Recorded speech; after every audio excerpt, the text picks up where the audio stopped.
By the way, has anyone been to Thailand, been to Phuket in this room? You haven't? Just a quick show of hands.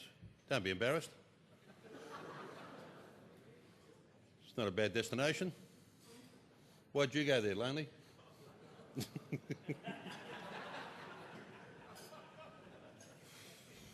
Now I'm going to tell you something, you Queenslanders, what you can do. I had the good fortune of spending a day with your Lord Mayor here, Can-Do Campbell, who's a wonderful man.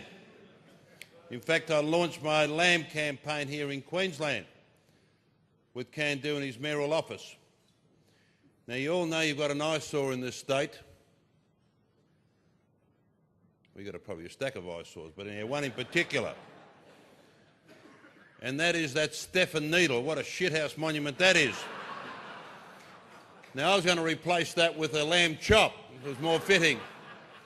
But I think it'd be fitting if you put up a nice token, a nice statue of the gasometer up there to be a fitting tribute to alongside another great Queenslander in Wally Lewis. I thought that would be a nice little menage a trois. Well, that's three, isn't it? Just a nice little duet.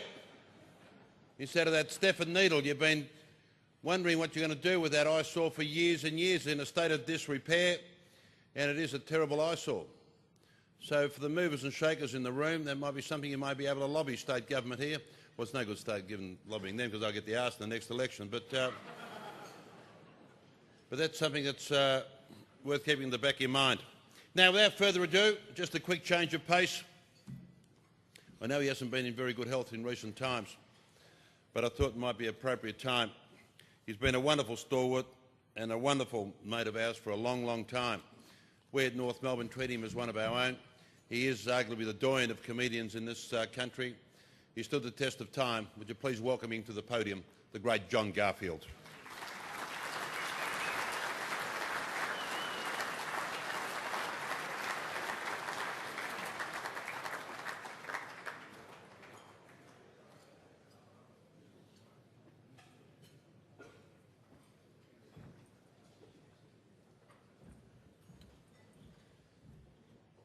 Thanks, Keka. I thought of something to do with that needle, the Stefan Needle, and Campbell's nearly tall enough too. Get him to look after it for a while. So I'm very pleased to be here today because I met Mick through North Melbourne way back in the early days, before they won the premiership. And then I had cause to come up I was in the club game in Sydney, and I was brought up here first, I think, by Muddy or Murdoch Campbell, who got me up here to do some functions at Maine. And yeah, they were good days, weren't they? You remember, do you? Yeah, actually the bar manager there was Kevin Cantwell. The boss was Johnny Kensett, and Johnny Fitzgerald was his horse trainer. That was Kevin's mate. He was a strapper for Fitzgerald. So the day we went out to Bow Desert to look at some horses, we called into the Bow Desert Hotel on the day of the Muhammad Ali Joe Bugner fight. So we had a drink. Kevin was supposed to start work at 1 o'clock, and we met a couple of off-white people in the pub and played pool all afternoon. Consequently, we got Kevin to work at 6:30. Johnny Kensett said, "Don't bother starting." And that's how we got the sack. It's nothing to do with me. But I'm a punter as well. How about the Irish and went in to rob the TAB and came out losing 400. But one thing that I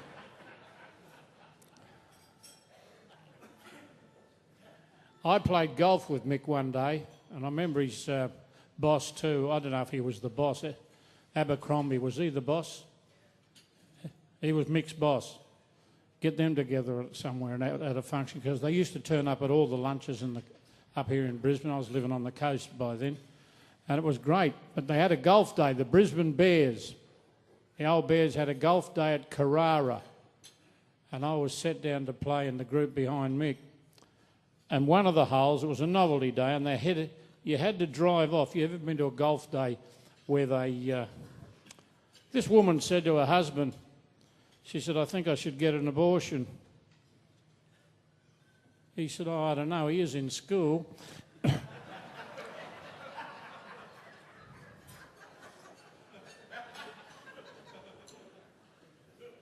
You'd rather I do that, wouldn't you?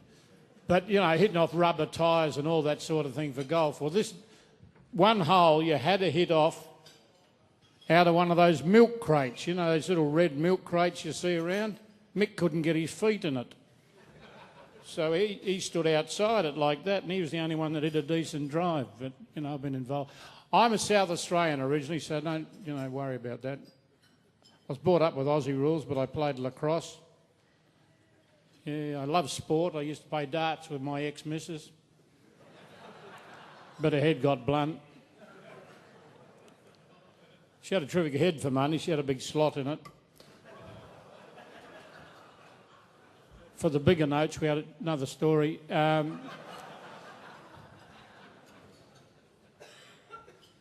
was in Sydney earlier this year before I got a bit crook, and I was in Oxford Street, or in a club in Oxford Street. Todd McKenny's not here, is he?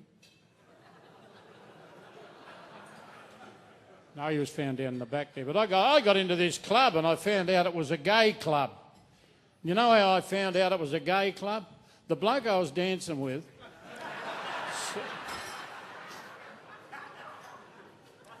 said, "This is a gay club." I said, "Shit, I better get out of here." He said, "You can't, we're in the final."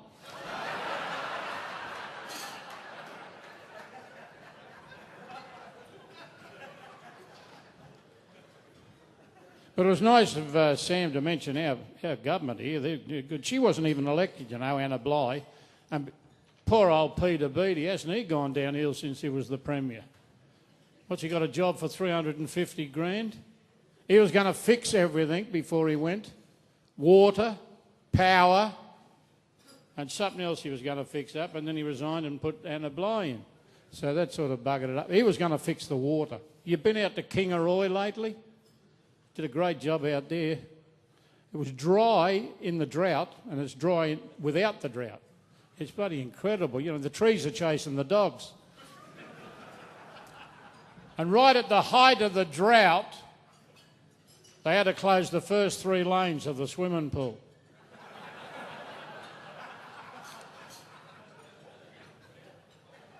Because another thing Peter Beattie was going to fix up, he wanted to bring back capital punishment. Now, that's had a lot of mentions lately, capital punishment.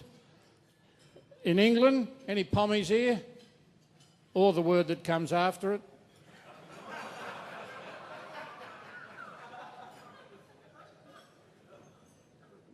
No, they're talking about it over in England as well. Capital punishment, bring it back. For some of the crimes, I'm not as eloquent as Sam, but for some of the crimes that are perpetrated, especially against kids, I agree with them. Bring back capital punishment. Why pay $75,000 a year to keep the bastards in jail? Nah, get rid of them. Because Peter was going to bugger that up too. He said, "I know what we'll do. We'll have the electric chair in Queensland." That'll be nice, wouldn't it? Halfway through an election, you know, an execution, the power goes off, and they finish him off with matches. But that's what he was going to do. No, don't do that. Hang them. That's what the big go is, hanging. So you hang them. Somebody on the floor of the House said, "Mr. Beattie, what if a woman commits a major crime? What are you going to do with them?" He said, "Well, hang them too."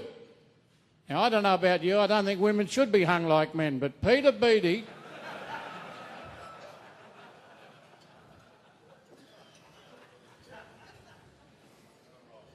Oh, yeah, I'm on a roll. I'm going to start talking about my wives. Oh, what about this bloke went to the chemist and he said, "I'd like some poison, I want to kill my wife." Chemist said, "I can't do that." He said, "No," he said, "I want some poison, I want to kill her." He said, "Look, I tell you, I'm not allowed to." He said, "What do you want to kill her for?" He said, "She's ugly." Ugliest woman, he said, "Even the kids don't like her, that's how ugly she is. So I want some poison, I want to kill her." The chemist, "Look, I told you, I can't." Bloke got his wallet out. took a photo of his wife out of his wallet and showed it to the chemist. And the chemist said, "Oh, I didn't know you had a prescription."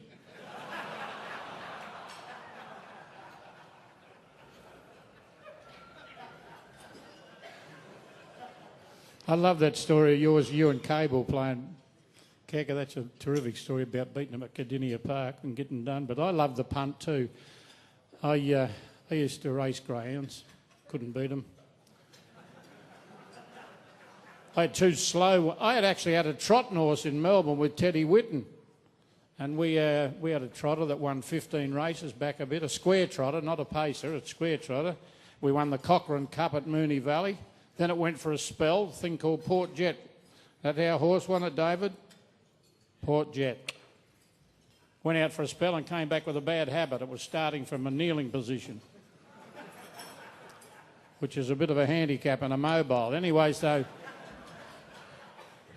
in Sydney I was comparing a greyhound show on Channel 9, and they suggested that I should own a couple of greyhounds. So they sold me a couple. They weren't real quick. One lives halfway up Bulleye Pass. He didn't make it home from the Dapto Dogs one night. It was all right when we tied into the bumper of the car to leave, but anyway, so... And then the other one was real slow. Imagine a greyhound slow. I got rid of him. I took him out in the bush and ran away from him. But you've all been to the... Oh, not all of you, but this used to have a greyhound track around it. I came here with Kevin Campbell and John Kensett one night. The greyhound track was around the outside and you get eaten alive by mosquitoes here. Anyway, these two Irishmen go to the greyhounds. They've had 9 bets for 9 losses. And they're having a chat. "Listen, we got the last race coming up." He said, "What are we going to do?" He said, "We have had no result for 9 races. How are we going to get our money back?" And the other bloke said, "Let's back that thing that goes round in front of the dogs." He said, "What, the hare?" "Yes, we'll back the hare." So they go, "How much money we got?" So they pull their money. He said, "We've got $1,000 left." So they go to the bookmaker on the stand with a big white bag round his shoulder. "We want to back that thing that goes round in front of the dogs." "What, the hare?" "Yes, sir." "How much are you intending to invest on this particular animal?" "We got $1,000. Bookmaker said, "I'll set you." So he writes them a ticket. 10,000 to 1,000 on the hare. Gives them the ticket. Down they go to the rail. If you've ever been to the great zzz, that's what it sounds like. Zzz. Round goes the hare, and it wins. "You beauty, we've got the money back. We've got our money more, and besides, we've got it all back." So they went over to the bookie. "We got the winning ticket. You sold it to us. We got the winning ticket." And the bookie put his big white bag down, got down off his stand, put his arm around their shoulders, said, "You know it's won, and I know it's won, but we'll just wait for the numbers to go up into the front."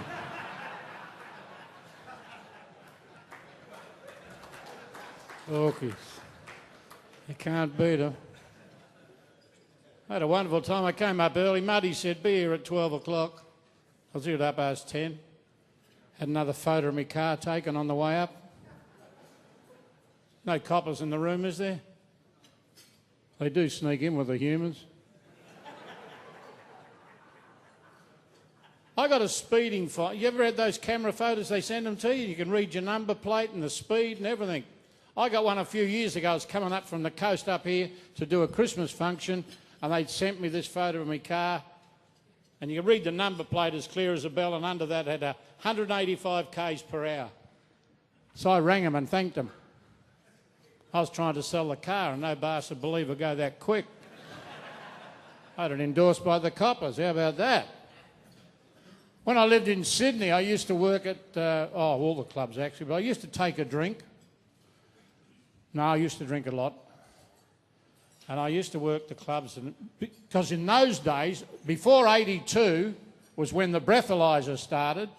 Before 82, you could trust the police in New South Wales. Fair dinkum, if it rained, they wouldn't work. And it was terrific. And what we used to do after the club shut at midnight, the entertainers, the musicians, and the staff of the place, the waiters and everybody, would have free drinks, what they call staff drinks.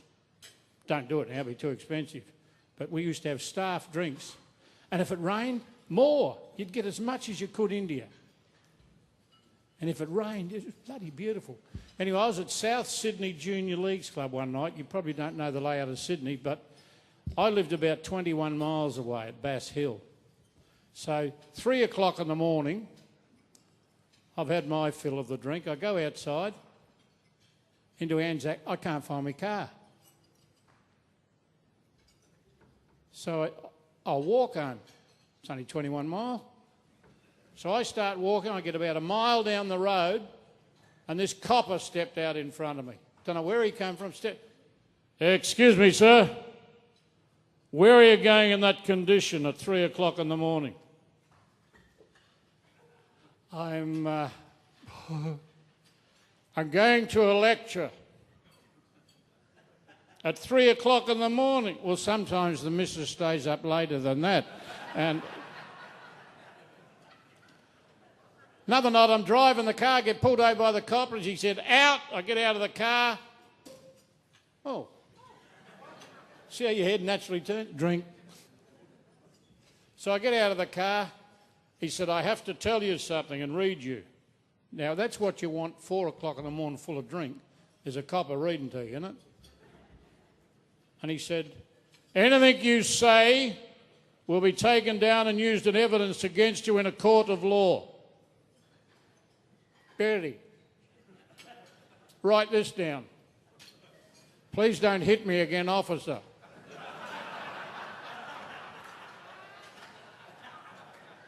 That slowed him up a bit. How about this bloke's walking down the street and there's a mate of his there. He said, ha, ha. Hey, merm. Oh, shit. Sorry, Muddy, I'll do that joke for you. Isn't it funny you do request jokes when you get as old as me? I've had 3 wives. 2 died and the other one won't. My second missus, anyone here from Tasmania? Hey, where are you from? Sorry? I heard you, I just said sorry.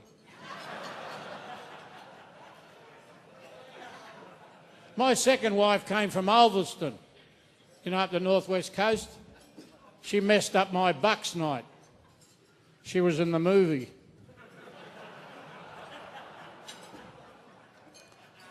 I took her to a wife swap party once. I did all right too. I got a set of spanners for her.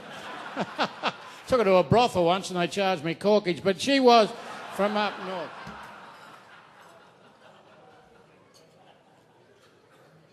I should really sneak one in, surely. This bloke picks be quick. This bloke picks a shitter up in a pub, took her home, at the lounge, she's got his fly undone, she's given him the best hand job he's ever had in his life. He said, shit, you're good at this? She said, I should be, I used to have one. Anyway, so...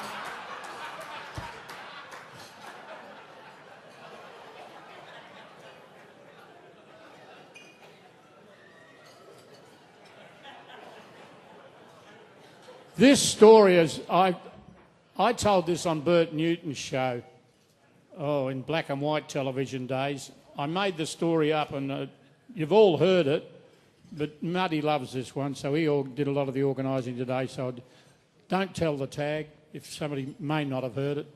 There's 2 blokes in a sauna.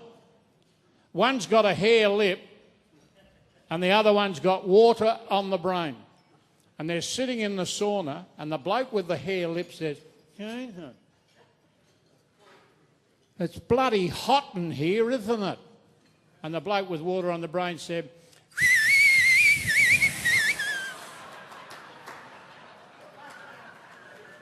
in a bar.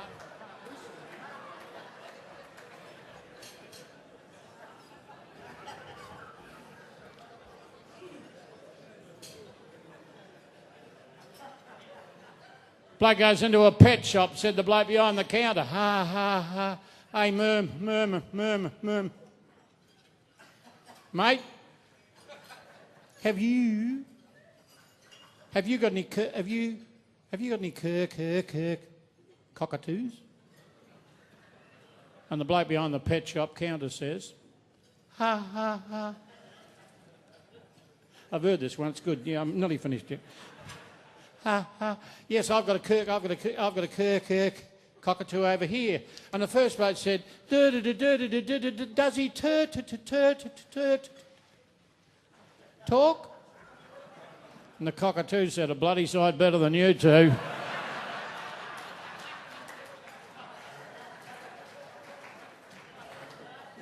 Here's a nice little clean one to finish. You sweating, Quaker? Oh, you had some cheese. It must have been blue. Well, by the sound of it. Oh, you could do. I've got one of Mick's old jumpers as a car cover.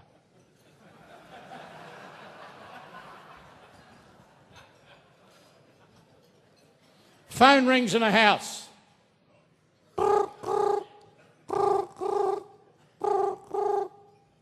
And a kid answers the phone.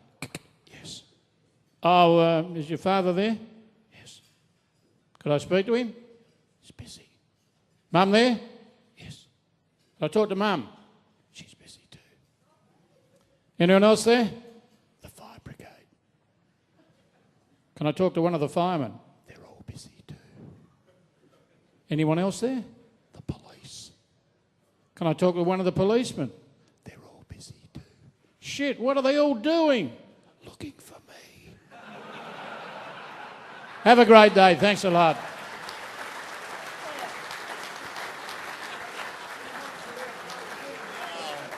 You're a star. Well done, mate. Give a big round of applause, Johnny Garfield. God, what an institution he's been all around Australia and overseas. One of my great passions, I had the opportunity last year, true story, going to London. I covered Wimbledon with a show that I do on ESPN called Pardon the Interruption. I had a couple of extra days up my sleeve, so one of my great passions outside of doing this is both politics and history, on a serious note. And I wanted to go down to Southampton to read the transcripts on what transpired on that fateful day in 1912, when we all know that didn't quite reach its destination. But for those that have been down there and read the transcript, the intriguing feature about the transcript that I found, would you believe in 1912 the Titanic, the entertainment package on the Titanic was a magician. And at 10:30 in the stately ballroom on a stage not dissimilar to this, the magician would strut his stuff and his wares. Directly underneath the stage was a cabin, and in that cabin was a parrot.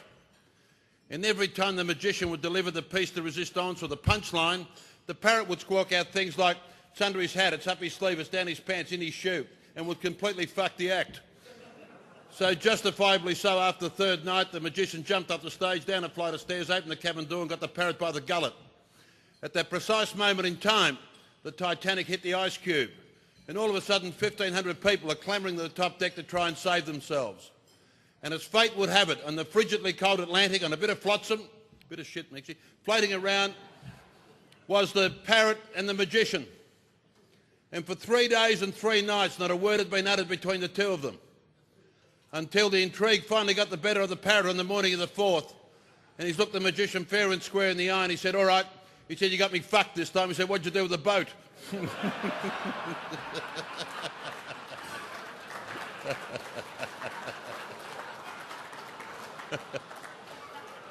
What about George Bush goes to Iowa? George Bush walks into Iowa and the headmaster said to the class, he said, we have the President of the United States of America here. Would anyone like to pose a question? Nigel put his hand up. Yes, Mr. President, I have 2 questions. My first question is, he said, I'd like to know where those weapons of mass destruction are. And my second question is, I'd like to know when the troops from Iraq are being returned. At that precise moment in time, the bell's gone. The recess bell's gone and the whole class just scarpered outside. 20 minutes later, they've all returned. And the principal's restored some order and he said, the President of the United States is with us. Has anyone got a question for the President of the United States? And little Bud at the back put his hand up. He said, yes, Mr. President. He said, I have 4 questions. He said, my first question is it like a mass destruction? Huh? The second question is, when are the troops from Iraq being returned? My third question is why did the recess bell ring 20 minutes premature? And my fourth question is, where the fuck's Nigel?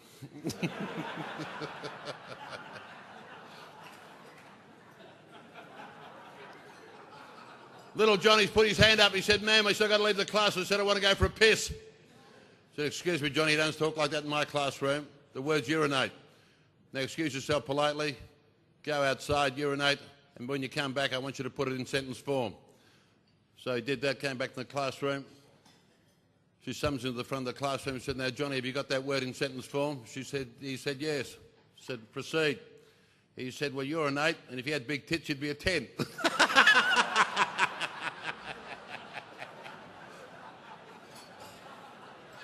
Now,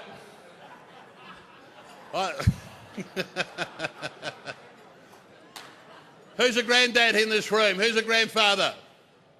For the very first time. What an ordeal I went through. I had to be there with my first wife in the waiting room at the hospital for 6 hours. I didn't even know a name.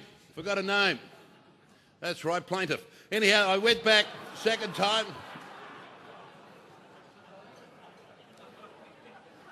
I had a problem with a golfing swing. Just a quick one. I had a problem with a golfing swing. And I went to the pro to try and correct it, obviously. So he got me up in the tee to have a look at me. So I got up there and he said, no, Sam, before you go ahead. He said, you're far too tense. He said, you're never going to correct your swing like that. He said, just imagine you're making love to your lovely partner or wife or whoever. So I did, I relaxed and I just went whack, about 200 straight down the middle. So I came home that night and with my partner that I was at the time, and she was also dabbling in a bit of golf and she was struggling a tad with her swing. So I said, what you should do, go down to the club where I am, and the pro there is very helpful. So of course she went down there, did the identical thing, put her up in the tee, and she said, no, love, you're far too tense. So you've got to relax. Assume you just picture you making love to your partner. So anyhow, she got up there, swung, and the ball went about 15 metres straight down the middle. He said, what a fucking good shot that was. Can I see some potential in you? I said, now take the club out of your mouth. Anyhow, go, God, strike. Now hang on.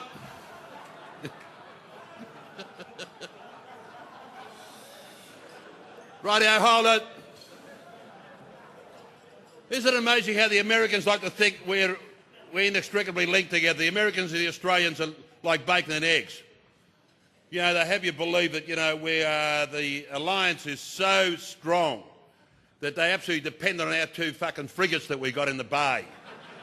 We couldn't defend ourselves against the Solomons and the Tongans. And what about the Yanks? They reckon they're identical to us. What about Bill Clinton? You know, just a minor transgression, and now they want to impeach him for, you know, just a brief dalliance on the side. But no, they're all up in arms, they want to impeach him. Can you imagine little Johnny having a stray root? We'd be going, yeah, mate, go for it. Go, it's the Australian way. Not one of my best, I don't think.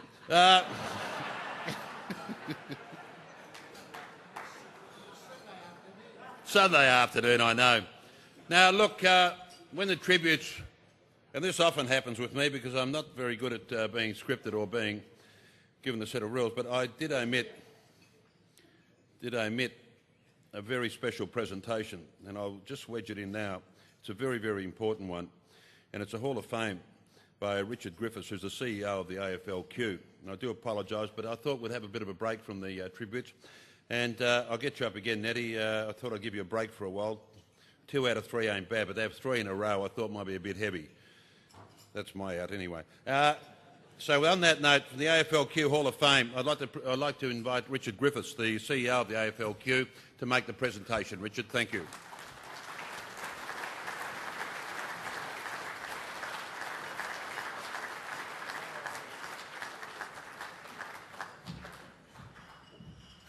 Thanks very much, Sam. I think it's testimony and tribute that there's so many people from Queensland football in the room tonight, other than obviously the main football club. There's a table of from the Southport Footy Club. There's a lot of Morningside people here. Aspley's here. Sorry if I don't mention you, but it's absolutely tremendous that the Queensland football community can get together and pay tribute to Mick. Later this year, AFL Queensland will be,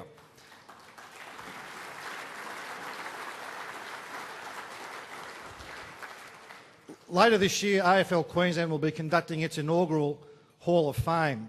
We're one of the few traditional states that have yet to have a Hall of Fame ceremony, and we've decided that it's a fitting evolution of our history that we actually do that. And I guess it spins off the back of our Team of the Century back in 2002, and the time is right that we enshrine and acknowledge the great players, administrators, umpires, media representatives of Queensland football, because contrary to popular belief, Australian football was here before the Brisbane Bears in 1987. The first Australian football club in Queensland was formed in 1866, the Brisbane Football Club, and the first league was in 1904. It's fair to say that Alan Aylett was instrumental in getting some North Melbourne icons to Queensland to help kickstart the profile and the development and the growth of the game. I think in the early 80s, the likes of obviously Mick Nolan, Johnny Rantell, Gary Dempsey, Frank Gumbleton, all came to the state to assist the growth and development of the game. And Alan, on behalf of everyone here, thank you for your contribution to Queensland football.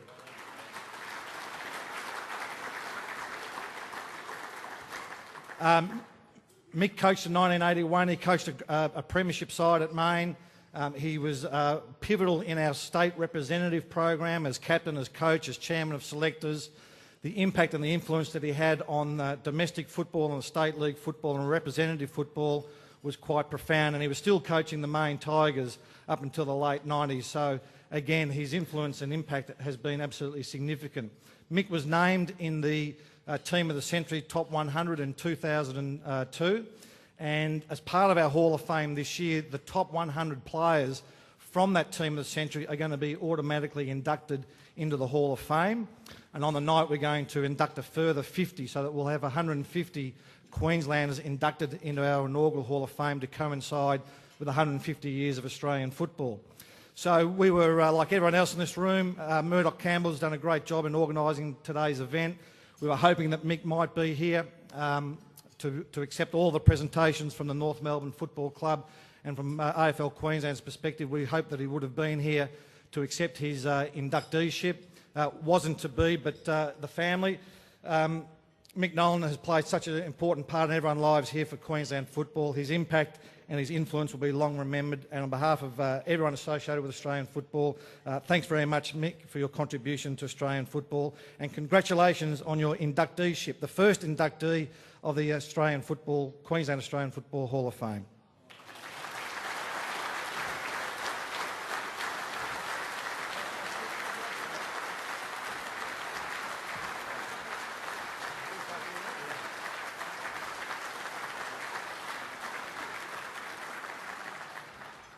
Just on behalf of the family, my brothers Ricky and Dale, and of course, most importantly, my mum. On Tuesday, when Mick was struggling, Mum decided, we were hoping Mick would try and get to this event, if not have it telecast to him at home or wherever he was. But when he was really struggling on Tuesday, Mum did tell him that he was going to be inducted into the Hall of Fame, and most importantly, be a life member of the North Melbourne Footy Club. That day, he didn't really open his eyes much. He was struggling, of course, but at that time, we knew it was important to him because he opened his eyes for a few seconds and took it all in. So we do know he died knowing that he is a life member of the North Melbourne Footy Club and of the Hall of Fame.